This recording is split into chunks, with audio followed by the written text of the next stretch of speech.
जय मसीह की सभी को प्रभु सभी को आशीष दे। आप सोच रहे होंगे कि मैं आपको क्या दिखा रहा हूँ। एक्चुअली हमारे यहाँ बारिश हो रही है। ऐसा हो सकता है कि आपके यहाँ पर भी हो रही हो। देखो गमला भी टूटा हुआ पड़ा है। लेकिन जो चीज़ प्रभु सिखलाना चाहता है हमें उस बात को सीखना। देखो बिजलियाँ कड़क रही हैं ज़ोरों से, बादल गरज रहे हैं। आपको पता है बादल का गरजना क्या होता है? बादल का गरजना अगर हम पुराने नियम में देखें पढ़ें और नए नियम में भी पढ़ें तो कहीं ना कहीं लिखा है ये परमेश्वर की वाणी है। जब परमेश्वर बोलता है बादल फट जाते हैं, बादल गरजते हैं, चट्टानें तड़क जाती हैं, हिरनियों को गर्भपात हो जाता है। लेकिन इसके अलावा एक और चीज़ देखें कि ये बारिश क्या दिखाती है। अगर बारिश को देखें, अब देखो बादल गरज रहे हैं, शायद आपको आवाज़ ना आ रही हो, ऐसा हो सकता है। लेकिन ये बारिश क्या दिखाती है? बारिश दिखाती है आशीषों को। अगर हम पुराना नियम पढ़ते हैं और कहीं ना कहीं हमें ये बातें पढ़ने के लिए मिलती है मलाकी में भी और व्यवस्था विवरण 28 अध्याय में भी कि परमेश्वर अपने आकाश के उत्तम झरोके खोलकर अपरंपार आशीषों की वर्षा करेगा। वर्षा है ना, आशीषें, वर्षा, वर्षा, आशीषें, कहीं ना कहीं इनका कनेक्शन है। तो ऐसा हो सकता है कि जिनके पास आशीष नहीं है परमेश्वर को बहुत ऐसे ब्लेस करने जा रहा है। मैं विश्वास से ग्रहण करता हूँ, है ना। जैसा आपका विश्वास वैसा आपके लिए हो जाएगा। लेकिन प्रभु के वचन में लिखा परमेश्वर अपने दास के वचन को पूरा करता है, दूतों की युक्ति को सफल करता है ना। अगर आपका ये विश्वास है कि जो मैं बोल रहा हूँ ये बातें आप अपने लिए ग्रहण करोगे तो आपकी ज़िंदगी में हो जाएगा। चाहे भले ही आपके वहाँ पर बारिश नहीं आ रही, लेकिन इस शब्द को आप ग्रहण करोगे तो परमेश्वर अपने वचन के अनुसार शब्द को पूरा करेगा और आपको ब्लेस करेगा। दूसरी बात, लेकिन प्रभु एक बात सिखलाना चाह रहा है। ये वीडियो बनाने का बड़ा मकसद ये है कि उस बात को सीखे जो प्रभु ने भी प्रकाशन दिया। प्रकाशन ये है, आपको पता है जब बारिश ज़्यादा होती है तो बारिश के बाद मच्छर बहुत ज़्यादा हो जाते हैं, है ना। तो परमेश्वर सिखलाना चाहता है बारिश क्या है? आशीष है।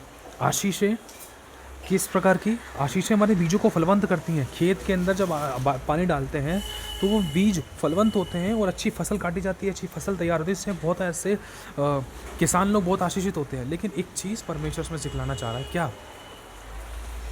वो है ये कि आशीषों के साथ चेतावनी आती है। चेतावनी क्या है? ये मच्छर है। मच्छर को अगर हम देखें, मच्छर का काम क्या है? मच्छर पनपता कैसे है? ये खून चूसता है। पैदा कहाँ होता है? पानी में, कभी गंदे पानी में, कभी साफ पानी में। कुछ आशीषें होती हैं पाप के साथ जो शैतान देता है, कुछ आशीषें होती हैं जो परमेश्वर की ओर से होती हैं। उसमें दुख मिला हुआ नहीं होता। दोनों नालियों में, दोनों गंदगी में, दोनों पानी में मच्छर पनपता है। लेकिन परमेश्वर अब एक बात और सिखलाना चाह रहे हैं। मच्छर को हम इसके कैसे कनेक्ट कर सकते हैं? मच्छर को प्रभु ने इस बात को सिखलाया कि मच्छर कौन है? मच्छर शैतान है। अब शैतान कई बार हम लोगों की आशीषें खा खा कर अपना पेट फुला लेता है। आशीषें कैसे?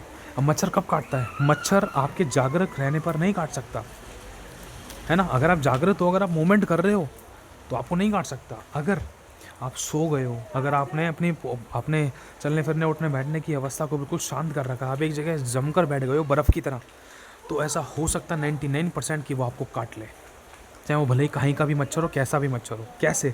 अब वो किसको काटता है? एक विश्वासी को काटता है। देखो मच्छर किसी को भी काट लेता है, लेकिन ये वचन, ये प्रकाशन है एक, हमें इसको अपनी ज़िंदगी में समझना है चेतावनी के तौर पर। और जो हमारे लिए करेक्शन की बातें उनको हमें लेना है। ये एक प्रकाशन के तौर पर वीडियो बनाई गई थी ताकि आप इन बातों को समझो, सीखो, इन गहरी बातों को जानकर अपने आप को करेक्शन में लेकर आए और हम सावधान हो और चौकन्ने हो जाएँ ताकि शैतान हमारी कोई आशीष चुराने ना पाए। तो दूसरी बात यह है कि जब वो मच्छर किसको काटते हैं? विश्वासी को काटता है। विश्वासी को ढूंढता है कि कब किसको फाड़ का है। शैतान गरजने वाले सिंह के समान खड़ा है कि कब किसको फाड़ का है। और दूसरी तरफ अगर हम देखें कि विश्वासी खुद मौका देता है, लिखा है और शैतान को अवसर मत दो। शैतान कौन है? हमारे हम अगर हम देखें, शैतान है मच्छर।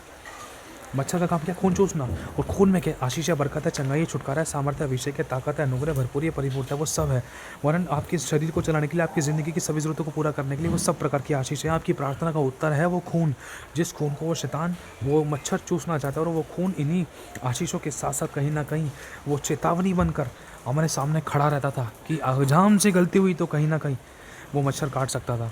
इसीलिए तो इस बात का हमें खासकर ध्यान रखना है, हमसे कोई गलती ना हो, क्योंकि गरजने वाले सिंह के समान शैतान खड़ा है कि कब किसको फाड़ खाए। शैतान इंतजार करता है कि जैसी ही गलती करे, जैसी ये सोई। प्रभु ने कहा है जागृत रहो कि तुम परीक्षा में ना पढ़ो, आत्मा में जागृत रहो। कुछ भी कर रहे सब कुछ प्रार्थना से करो। परमेश्वर के वचन आत्मा की अगुवाई में होकर करेंगे ना तो कभी ठोकर नहीं खाएंगे, कभी शैतान हमारा खून नहीं चूस पाएगा, कभी शैतान हमारी आशीषों को नहीं ले पाएगा। जो आशीष परमेश्वर हमारी ज़िंदगी में उतारता है, जिन आशीषों के लिए हम बहुत आंसू बहाते हैं, प्रार्थनाएं करते हैं, उपवास रखते हैं, बीज बोते हैं, लेकिन उन आशीषों को, उस वर्षा को शैतान कहीं ना कहीं चुरा लेता है। उस वर्षा में अपना अधिकार जमाता है और वर्षा में अपने बच्चे पैदा करता है और मच्छर बड़े हो जाते हैं, फिर वो दूसरों को काटते हैं। समझ रहे हो ना? ये परमेश्वर ने इस बात को सिखलाया। तो कहीं ना कहीं आशीषों के साथ चेतावनी आती है। अगर हमें कुछ आशीष मिल रही है उसमें हमें विश्वास योग्य रहना है ताकि शैतान हमारी आशीषों पे अपना डेरा ना जमाने पाए, ताकि शैतान हमारी किसी भी आशीष को चुराने ना पाए, ना ही हमें किसी प्रकार से कंगाल करे, ना ही हमारा खून चूस पाए। और हमें प्रार्थना में, आत्मा में, वचनों में जागृत रहना है। और लिखा है आराधना में है छुटकारा। आराधना जब परमेश्वर के साथ संगति करते, जब प्रभु की आराधना करते तो हमारा छुटकारा निकट होता है। छुटकारा होता है।